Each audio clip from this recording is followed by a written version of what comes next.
Message info T V کے تمام دیکھنے والوں کو السلام علیکم۔ میں ہوں آپ کا اپنا مزمل حسین۔ ایک نوجوان آدمی کی کہانی ہے جو کسی فیکٹری میں کام کرتا تھا۔ اس کا جو استاد تھا فیکٹری میں، وہ ایک بوڑھا سا آدمی تھا۔ اس نے اسے نصیحت کی کہ فیکٹری میں کام کرتے ہوئے بولنا کم اور زیادہ کام کرنا، فیکٹری میں جو بھی کام ہو رہا ہو وہ سیکھنے کی کوشش کرتے رہنا، اپنے سکلز کو ہر وقت امپروو کرنے کی کوشش کرتے رہنا۔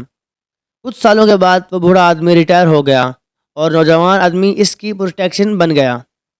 وہ پوری محنت اور ایمانداری سے اپنا کام کرتا تھا جیسے کہ اس کے استاد نے سکھایا تھا۔ وہ اکثر اپنے استاد کو ملنے جایا کرتا تھا۔ ایک دن وہ ملنے گیا تو بوڑھے آدمی کو وہ تھوڑا سا اداس اور دکھی لگا۔ بوڑھے آدمی نے پوچھا، بیٹا کیا بات ہے؟ کوئی پرابلم ہو گئی ہے؟ کوئی مسئلہ ہے تو بتاؤ، شاید میں تمہاری مدد کر سکوں۔ نوجوان نے ایک ٹھنڈی سانس لی اور بولا، اتنے سالوں سے میں آپ کی ہدایت کے مطابق پوری محنت اور ایمانداری سے اپنا کام کرتا رہا ہوں۔ میں نے کام کے سلسلے میں کبھی کوتاہی نہیں کی، لیکن میں دیکھتا ہوں کہ کمپنی نے مجھے ابھی تک پروموٹ نہیں کیا، جبکہ میرے بعد آنے والے لڑکے جو کام کے حوالے سے کسی طرح بھی میرے مقابل نہیں ہیں، وہ مجھ سے آگے نکل گئے ہیں۔ کمپنی نے انہیں پروموٹ کر دیا اور میں جس نے فیکٹری کا سارا کام سنبھالا ہوا ہے، میں وہیں کا وہیں ہوں، اور یہ بات مجھے دکھ دیتی ہے۔ تو بزرگ نے کہا، کیا تمہیں پورا یقین ہے کہ فیکٹری کا تمہارے بغیر گزارا نہیں چل سکتا؟ سارا کام تم نے ہی سنبھالا ہوا ہے؟ تو وہ مرد بولا کہ جی ہاں، میں ایک دن فیکٹری نہ جاؤں تو سارا کام ڈسٹرب ہو جائے گا۔ تو بزرگ بولے، اگر ایسا ہے تو پھر ایک دن کے لیے فیکٹری سے چھٹی کر لو، کوئی وجہ بتا کر فیکٹری سے چھٹی لے لو، تمہیں تھوڑا سا ریسٹ کرنا چاہیے۔ نوجوان آدمی پہلے تو اس نصیحت پر تھوڑا حیران ہوا، لیکن پھر جیسے جیسے وہ سوچتا گیا اسے بات کی سمجھ آتی گئی۔ جب وہ چھٹی کے بعد اگلے دن فیکٹری پہنچا تو مینیجر نے اسے فوراً اپنے آفس میں بلایا اور اس سے بتایا کہ کل جب وہ فیکٹری نہیں آیا تھا تو فیکٹری کا کوئی بھی کام صحیح طریقے سے نہیں ہو پایا تھا۔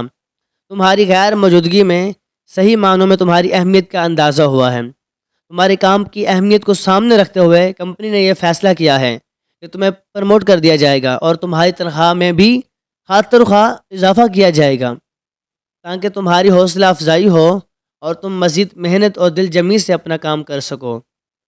وہ نوجوان لڑکا دل ہی دل میں اس بوڑھے استاد کی عقلمندی پر حیران ہوتا رہا۔ اب اسے سمجھ آ گئی تھی کہ کامیابی کا راز کیا ہے۔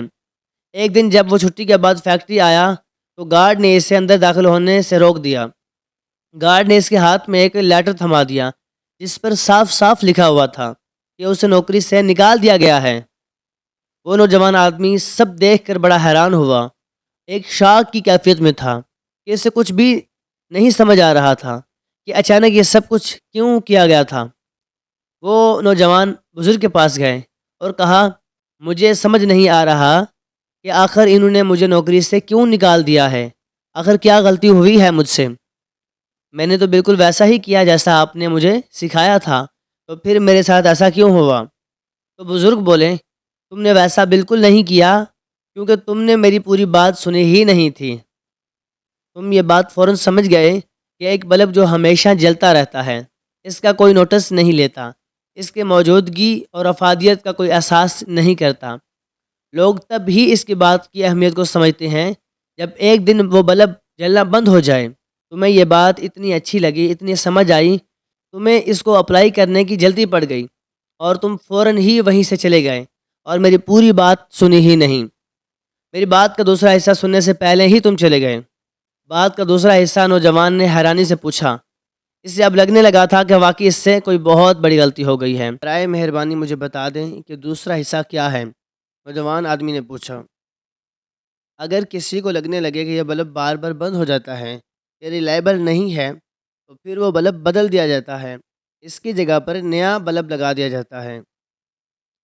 دوستوں، اس کہانی کا سب سے پہلا سبق یہ ہے کہ ہم بہت سی چیزوں کو، بہت سے لوگوں کو، بہت سے رشتوں کو ہمیشہ ہمارے لیے ہر وقت موجود ہوتے ہیں،